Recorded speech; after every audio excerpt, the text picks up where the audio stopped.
When it comes to the Bond series, I knew that there was something I really wanted to do. I knew that I wanted to do a serialized story where we have this set group of characters and we would get to see their adventures through multiple incarnations in their story or multiple volumes. Kind of similar to how Japanese manga usually does that sort of thing. Um, and it's actually pretty ironic. I took a lot of inspiration when it comes to these outsider kids groups who could go on crazy adventures and no one would really question it. Uh, Specifically, groups like Stranger Things, The Body, or Stand By Me, The Goonies, heck, even the Scooby-Doo gang, Mystery Incorporated, even they're considered to be that sort of outlier. That was my main inspiration right there. That there would be this group of kids who, to a degree, would be considered outsiders, but at the same time, they weren't exactly social misfits like these other characters are regarded as. The basic premise is that they could go on a crazy adventure in one story, then go on another in the next story. Like, one story they could be superheroes, another story they could be traveling through space, another they could be isekai to a fantasy world and be the heroes of that world. And it does play out similar when it comes to that. For example, if you want to know what happens in one story, well, you have to move on to the next book in the series to know what happens next. This is actually pretty ironic in my opinion, because I remember when, ironically, the Bond series, it started off as a one-shot, which it would follow the 8 main characters, specifically just before they graduate high school, and then they reunite years later where they travel through different worlds and start to reconnect. That's kind of the main thing with that one-shot book that I published probably about a decade ago, give or take. And I remember it was pretty ironic the fact that I wanted this serialized story, and yet I felt like I didn't have a cast of characters to work with until one day I'm sitting at my desk just typing away. I'm on the clock, and I realized, wait a minute, I already have a cast of characters. I just need to tweak it a little bit. And it was also, I was inspired. I was all these great things. I could see so many crazy stories running through my head, so many possibilities, almost endless possibilities running through my head.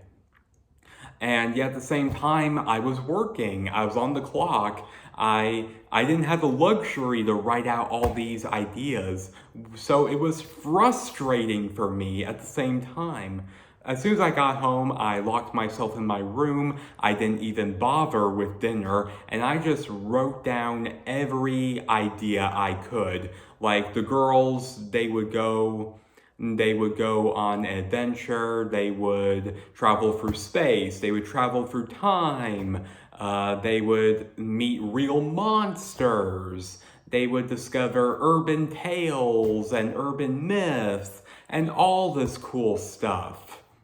Like, it was the biggest source of inspiration I felt I ever had when it came to that. The Bonds series really is my passion project.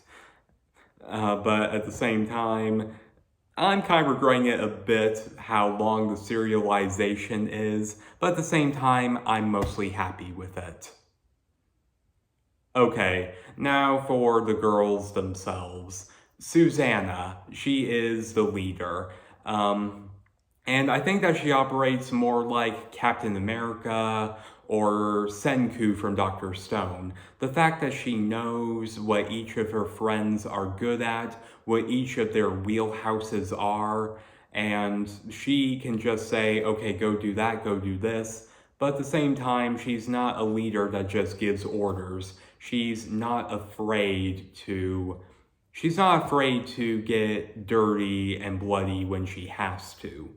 Okay, next up is Madeline Kelso. Madeline is definitely one of the most sympathetic characters I ever wrote about. She has no problem being second or third in command, as sometimes I refer to her as. Madeline, I would go so far as say that she's very doll-like. She loves being around everybody, she does at the same time, but at the same time, she can kind of be a bit out there.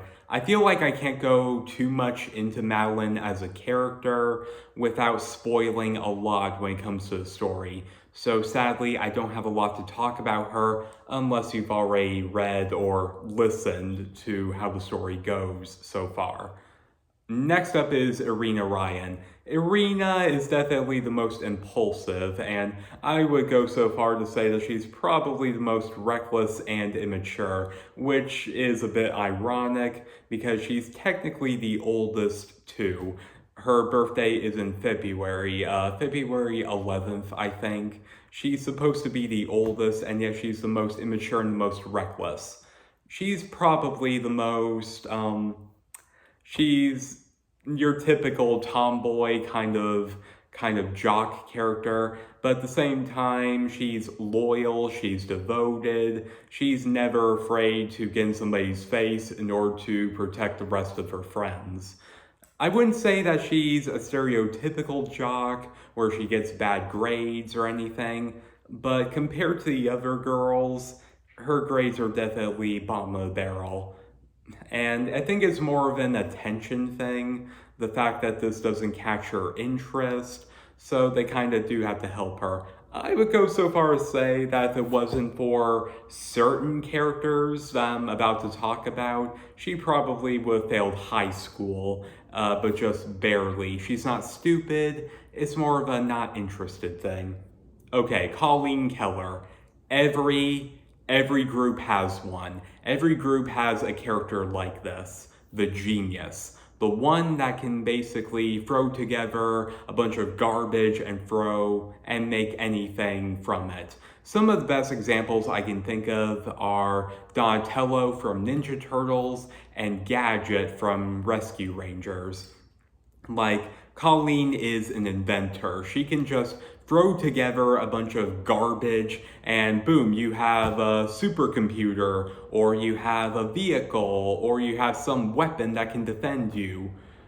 Colleen is the smartest in the group, but I would probably say that her grades are second to Susanna's own. Susanna is this jack of all trades. She can do almost anything, but when it comes to subjects like math and science, Colleen is obviously superior, but socially and artistically, Susanna would definitely beat her in grades like that. A lot of my inspiration when it came to Colleen are definitely characters like Dexter and Jimmy Neutron. I just really love that whole genius character who can get you out of a jam the second you need it. Next up is Bianca Grace. Bianca is definitely the nerd of the group, then again, so is Colleen. But to emphasize, I would probably say that Colleen is a nerd in the intellectual side. She gets good grades, she can figure anything out, while Bianca on the other end is more of the interest nerd. She likes stereotypical things like anime and video games and movies, and she and Colleen do get along pretty well, but I would go so far as say that they have butt heads a few times when it comes to science fiction as probability. That's just how they kind of get along as friends. Let's see. Evelyn Deal. Being the sort of shy and withdrawn, faith-minded young girl she is, it's understandable that she would be a bit shy and a little withdrawn. That is, of course, when it comes to the rest of the group. Evelyn is the sweetest thing, but at the same time, she's a pacifist by nature. Like, she doesn't like to fight. And the others always find a way to defend her against that. But at the same time, she's not weak either. I would probably say that one of Evelyn's biggest character arcs is her coming to terms and realizing that she can be a selective pacifist, not looking for a fight, but at the same time being ready when she has to be. And she's not weak, keep that in mind. She is not this weak little princess where the other girls have to come save her. If nothing else, they respect her as the conscience of the group and the heart of the group. Evelyn definitely keeps everybody in line, reminding them of right from wrong. Okay, the last two. I kind of need to talk about them in the same breath, because when I was cooking up the original 8 characters, I actually considered only making it 7 and writing out the 8th character. Basically, I would combine characters 7 and 8 into one 7th character. So I kind of need to talk about both of them at the same time. Lydia Kelly. Okay, Lydia being the taller and slightly brawnier, I actually went to school with a girl who was taller than me, but as time went on, I got taller than her. But basically, when it comes to Lydia, she is a basic tomboy, like the short hair, and she is physically strong, and she likes things that aren't traditionally female related. Now, I actually took a lot of inspiration from Sailor Jupiter from Sailor Moon. The fact that she's taller than everyone, she kind of has a bit of a reputation regarding her, but at the same time, she's probably one of the kindest and sweetest people you would imagine, and Lydia is very much in the same light. I would go so far as say that Lydia's character arc is more about her embracing femininity, embracing her delicate side, so to speak. When it comes to Lydia, she's probably the one I would have written out, and number 8, the one we're about to talk about, would probably be a combination of both. And I just want to point out that Lydia, she is naturally strong. She is naturally athletic. She doesn't do a whole lot to make her stronger or better, which kind of makes her friendship with Irina to be interesting to say the least. Irina has to work hard to be stronger, to be faster, to be better, and in comes Lydia, who's naturally all those things. So they have a bit of a rivalry friendship, but it's never outright hate or anything like that. That's just kind of how they get along as friends. Okay, number 8 and the last one to talk about is Jacqueline Miles. Jacqueline, I would probably say, is the unofficial number 2. Jacqueline is a lot of things. Given the fact that she's an older sister of 4, yes, she's the eldest of 4 kids, she has a certain air of responsibility that comes with her. She's kind of the unofficial big sister of the group. She's very responsible despite her young age, and she's very family oriented. But at the same time, she can be a tomboy in her own right too. She's not afraid to scrap with you when it comes to that sort of thing. And her interests are mainly in the entertainment spectrum.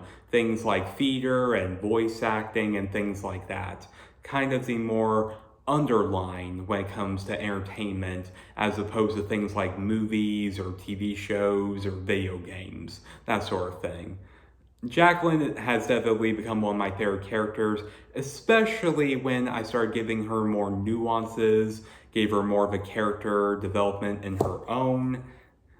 And I would go so far as to say that Jacqueline would probably be one of my favorite characters, especially in the realm when it comes to her relationship with Bianca. Again, I can't reveal too much without getting into some spoiler territory.